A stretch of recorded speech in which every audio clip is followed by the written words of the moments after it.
trouvez comment la journée? Bon, bien, c'est clair. Oui, ça fait très joli. Oui, c'est ça. Hey, salut toi. Tu vas bien? Ah, elle est mignonne. Comment elle s'appelle? Genji. Genji. C'est un dog argentin?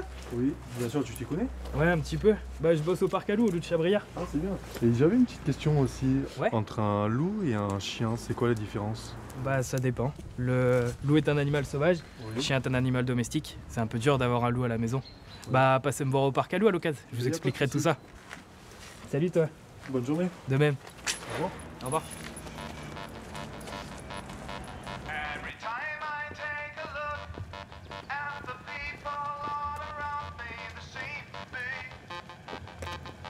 at least to me, like the under. Bonjour. Bienvenue à vous. Bah, merci. Ah, c'est cool, vous êtes venus. Oui, oui, on est venu. Bah, j'ai emmené deux amis Ok. avec moi. Bon, il y a ça qui était.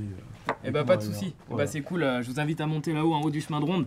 J'arrive d'ici quelques minutes, c'est moi pour la visite. A tout de suite. Merci, à tout de suite. Ensuite, Je suis passionné par les animaux, voilà, mon oncle est ornitho, mon père m'a baigné dans la nature depuis tout petit.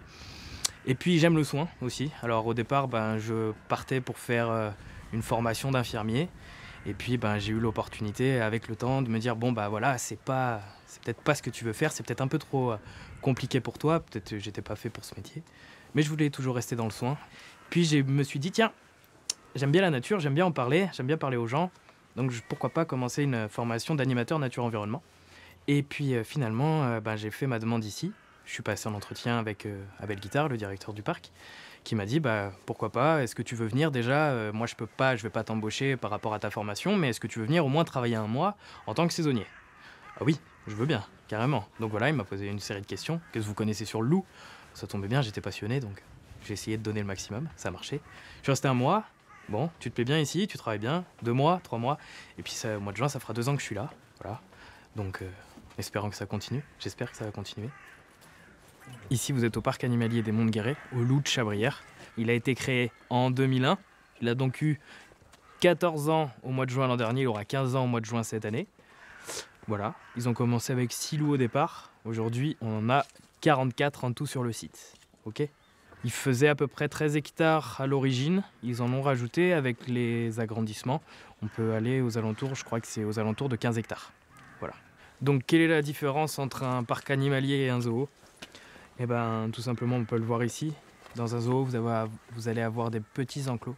Parc animalier, la différence toute simple, c'est que les enclos sont beaucoup plus grands que ceux d'un zoo.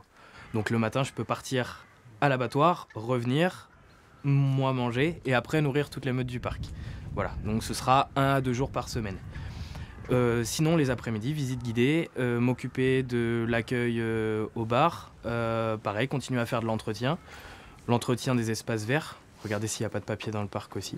Et puis, aller faire les bassins des loups. M'occuper des tours des grillages, des clôtures, etc. Voir s'il n'y a pas de trous et que tout va bien. Voilà.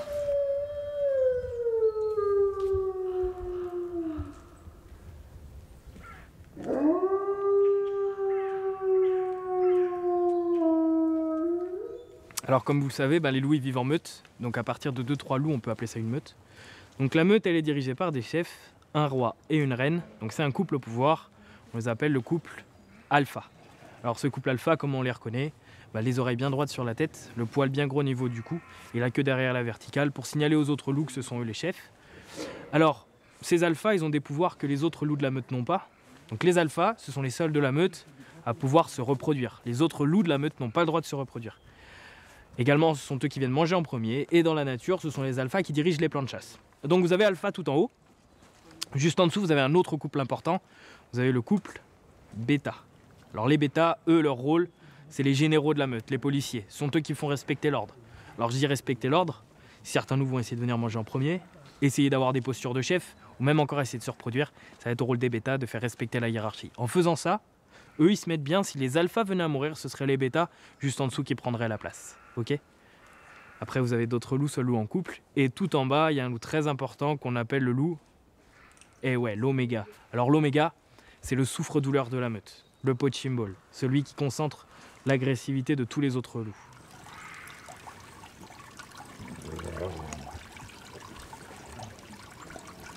J'ai un BEP carrière sanitaire et sociale.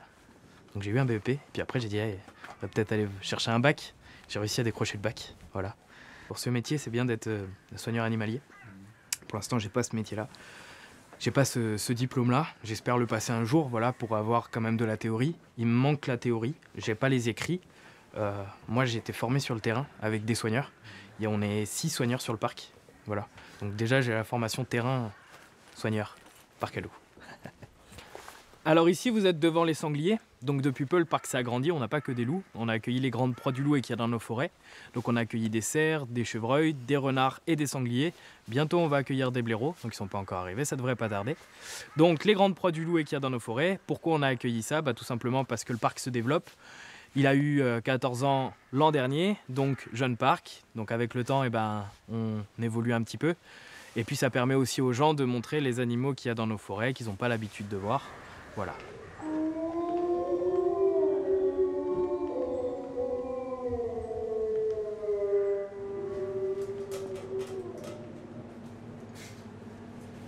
Il y a une théorie qui dit, vous savez, le loup il a été éradiqué totalement en France, 1932. Sur le territoire français, plus un seul loup sur le territoire français. Tous tués par l'homme. Il y a une théorie qui dit peut-être que l'animal qui a été chassé aura inscrit dans ses gènes d'avoir la peur de l'homme. Donc le loup gris, nous, soigneurs, on rentre tous les jours dans les enclos, il n'y a aucun souci. Donc on peut avoir 10 kg de barbac, 10 kg de viande dans chaque main. Donc on va les avoir à 10 mètres, on va avancer d'un pas, ils vont reculer. On va reculer, ils vont avancer. À partir du moment où on fait du bruit, ils partent à l'autre bout du territoire. En vrai, c'est des gros trouillards. Donc voilà, c'est pas des mangeurs d'hommes. C'est dans les histoires, ça. On aime bien faire peur. Se faire peur.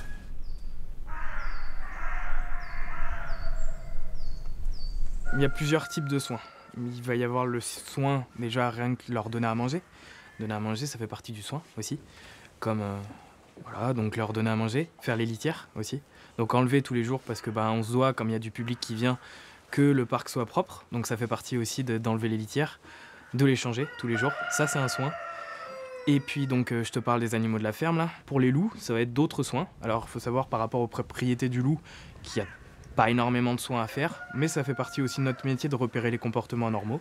Ils peuvent très bien se prendre un coup de croc et pas poser une patte. Donc là, à ce moment-là, on fera intervenir un professionnel pour que lui nous dise aussi qu'est-ce qu'il y a à faire et puis pourquoi pas délivrer des produits pour soigner les loups.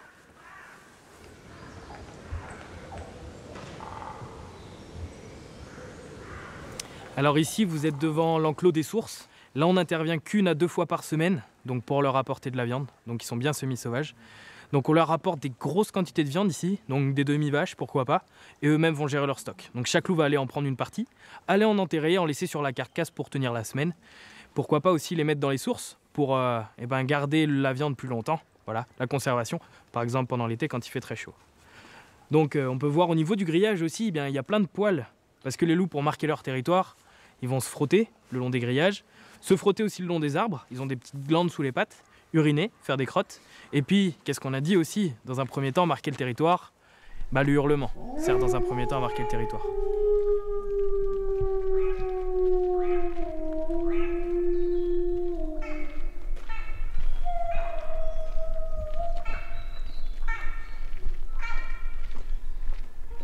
Moi, j'aime bien partager, voilà, je suis passionné, partager ma passion avec les gens.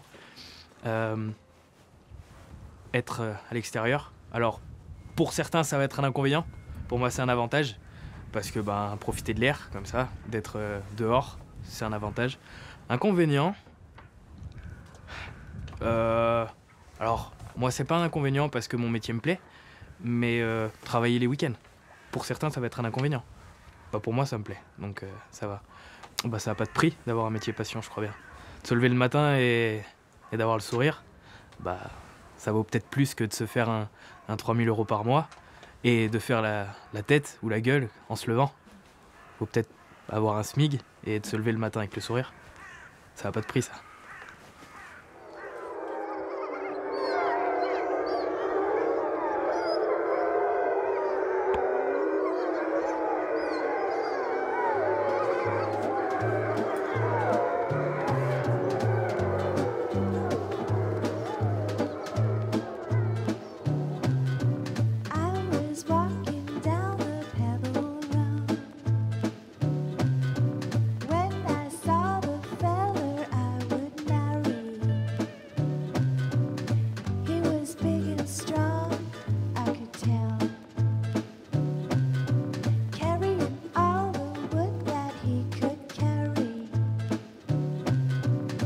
reaching up my